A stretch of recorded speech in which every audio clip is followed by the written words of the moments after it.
Selamat siang anak-anak. Selamat siang, Bu.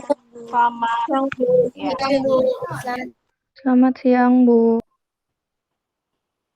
Ini semua sudah hadir. Kita bisa mulai pelajaran kita hari ini. Ya. Bagaimana keadaan anak-anak hari ini? Baik, Bu. Baik, Bu. Baik, Bu. Baik, Bu. Baik. Nah, sebelum kita mulai pelajaran, hendaknya kita berdoa dulu sesuai dengan agama kepercayaan kita masing-masing. Di mana doa Ibu akan pimpin, berdoa dimulai. Berdoa selesai. Nah, di sini sudah hadir 22 orang siswa ya. Sebelum kita mulai pelajaran, kita hendaknya bersama-sama mengucapkan salam Duisman. Bisa diulang? Salam Duisman, cerdas, berkarakter, menyenangkan, luar biasa. Ya, biar semangat hari ini. Ya, dilihat dari absensi, anak-anak sudah hadir sebanyak 22 orang. Nah, pada pertemuan sebelumnya, Ibu sudah bahas mengenai perdagangan internasional. Ya, silakan. Dayumira. Pengertian dari perdagangan internasional adalah perdagangan yang terjadi antara dua negara atau lebih. Iya, benar Dayu. Ya, di sini minggu lalu kita sudah bahas mengenai perdagangan internasional itu antara dua negara atau lebih, di mana Ibu berikan contoh di sana adalah produk-produk yang anak-anak beli di Korea gitu dengan cara online. Ya, jadi kalau sudah berbelanja secara online, anak-anak sudah bisa melaksanakan kegiatan perdagangan internasional. Nah, apakah anak-anak pernah membandingkan kualitas atau produk barang yang berasal dari Indonesia, baik? Nah, Bu. Pernah, ya. Kualitas yang bagaimana, Dewa Ayu? Contohnya itu misalnya yang baju kaos dari luar negeri, bahannya itu lebih halus, tahan lama, dan kuat. Sedangkan yang dari dalam negeri itu biasanya lebih kasar, tipis, dan tahan lama, Bu. Seperti itu. Nah, di mana hari ini kita akan membahas materi. Adapun tujuan pembelajaran kita hari ini adalah yang pertama, peserta didik dapat menjelaskan teori perdagangan internasional dengan benar. Yang kedua, peserta didik dapat mengidentifikasikan kebijakan perdagangan internasional dengan benar. Yang ketiga, peserta didik dapat mengidentifikasikan tujuan kebijakan internasional dengan tepat. Ibu akan share ya. Sudah, Bu. Sudah, Bu. Sudah ya. Nah, di sini kita bisa lihat dari gambar, ada dua gambar di sini, yaitu gambar satu, yaitu artis Indonesia, yaitu Ariel Noah ya. Dia memakai t-shirt ya, bisa baju kaos warna hitam dengan tulisan green light-nya. Sedangkan gambar dua adalah artis Korea yang memakai bisa dikatakan pakaian yang dimodif ya, seperti style Korea, seperti itu. Jadi di sini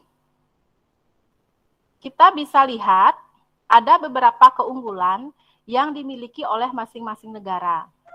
Yang pertama yaitu keunggulan dari produk Indonesia itu ada kelapa sawit, seperti itu ya.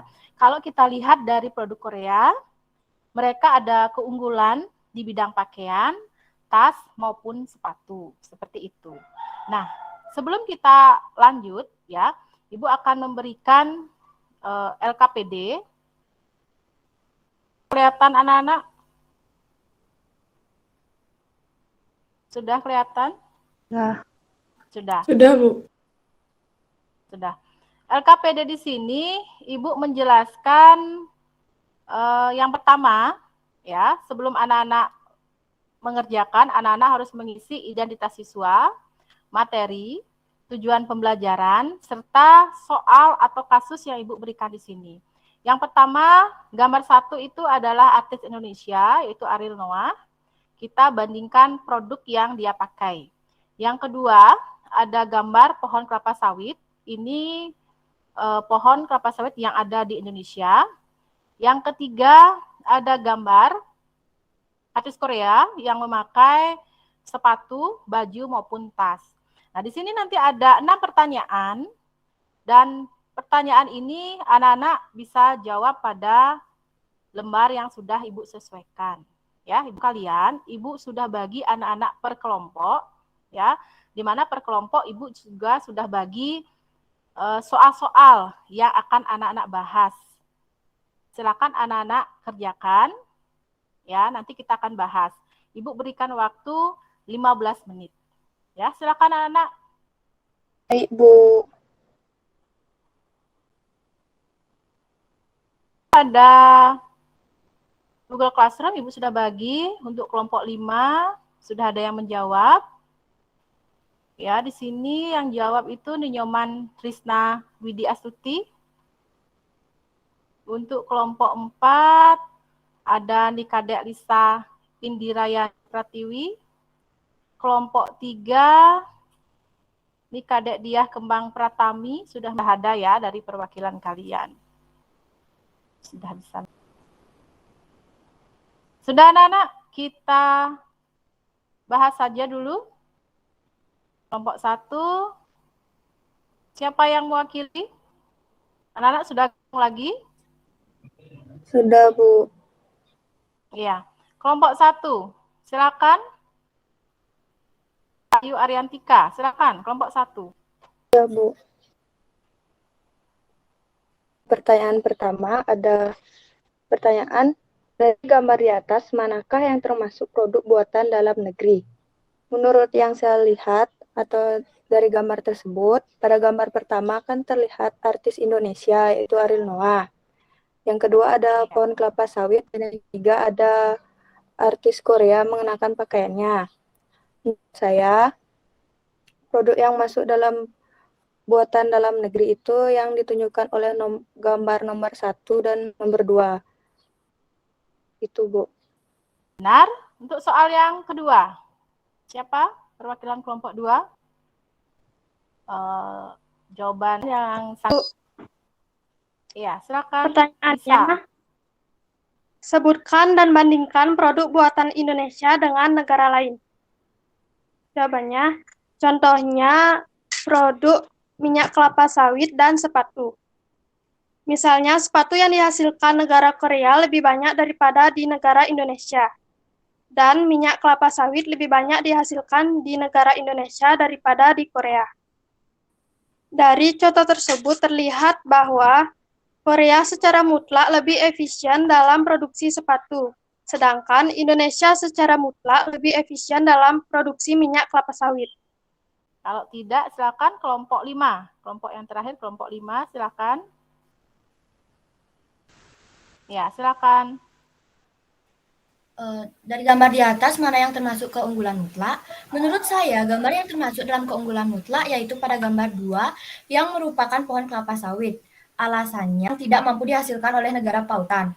Pada gambar 2 yang merupakan pohon kelapa sawit, di mana pohon kelapa sawit terbesar dihasilkan oleh negara Indonesia dan hanya negara-negara tertentu. Tidak semua negara bisa menghasilkan pohon kelapa. Nah, mungkin ada dari anak-anak yang ingin menambahkan pendapat. Kalau tidak, Ibu akan share lagi. Nah, di sini ada istilah keunggulan mutlak dan keunggulan relatif. Kalau kita lihat dari komoditas unggulan Indonesia, kita memang unggul dalam ekspor kelapa sawit. Ada juga lobster dan banyak lagi, ya. ada juga sebagai bahan tekstil. Kalau unggulan biasanya sekarang yang tren itu dari Korea. Mereka stylenya cukup bagus, ya desainnya cukup bagus dari tas, baju maupun sepatu seperti itu. Mutlak dan keunggulan komparatif, ya. Pertama, teori keunggulan mutlak itu adalah teori, ya, di mana terjadi bila suatu negara lebih unggul terhadap satu macam produk yang dihasilkan dengan biaya produksi yang lebih murah jika dibandingkan dengan produksi di negara lain. Teori keunggulan komparatif adalah keunggulan satu atau lebih produk yang dihasilkan oleh suatu negara dengan biaya tenaga kerja yang lebih murah jika dibandingkan dengan produk yang dihasilkan dengan biaya tenaga kerja di negara lain. Ini berarti. Nah, teori yang ketiga ada teori kaum merkantilisme, yaitu di mana ini teori yang bisa dikatakan teori klasik, ya, di mana teori ini tidak masih dipergunakan karena dilihat dari realisasinya. Yang pertama itu mendorong meningkatnya ekspor. Yang kedua, nah, adapun kebijakan perdagangan internasional, yang pertama itu kalau kita lihat dari bidang ekspor.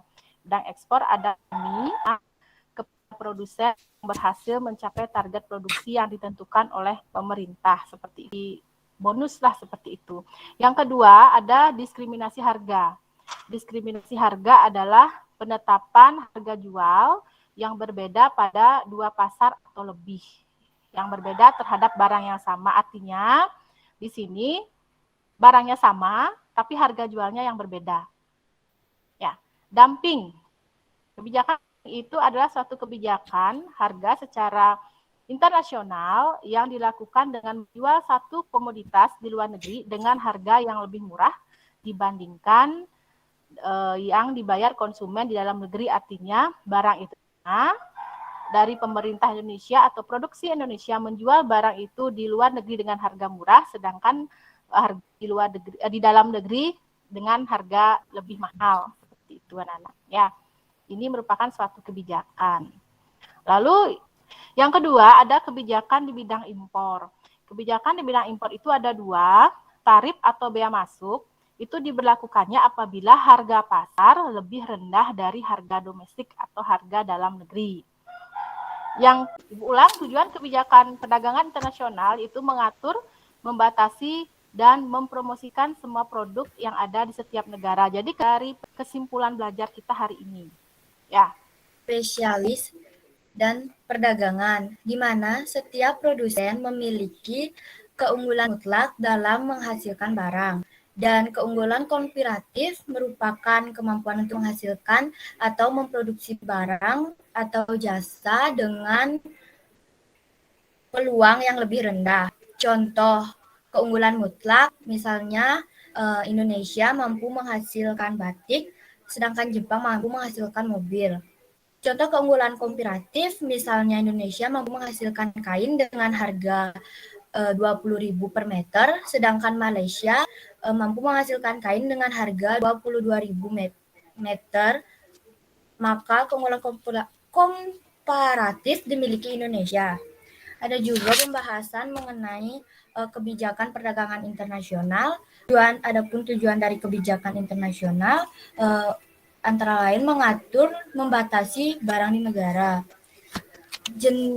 Sekian yang bisa saya sampaikan untuk kesimpulan belajar sekarang. Terima kasih Trisna, ya. Silakan anak-anak nanti kerjakan, ya, kerjakan modul. Di sana ada beberapa soal yang perlu dijawab, yaitu ada soal objektif sebanyak 5 buah dan soal esai sebanyak 3 buah. Silakan dikerjakan. Nah, untuk pertemuan minggu depan, kita akan bahas mengenai devisa dan alat pembayaran. Ibu harapkan anak-anak bisa membaca dan mempelajarinya terlebih dahulu, ya, supaya kegiatan diskusi kita lebih lancar, seperti itu anak-anak. Jadi setiap kegiatan pembelajaran kita akan diskusi dengan kegiatan pembelajaran seperti ini juga. ya dengan model pembelajaran problem based learning seperti itu tuh anak-anak. Jadi terima kasih atas kehadiran anak-anak selama musim panas. Terima kasih anak-anak. Selamat siang dan sampai ketemu pada pertemuan selanjutnya. Selamat siang anak-anak. Terima kasih Bu, selamat siang. Bu.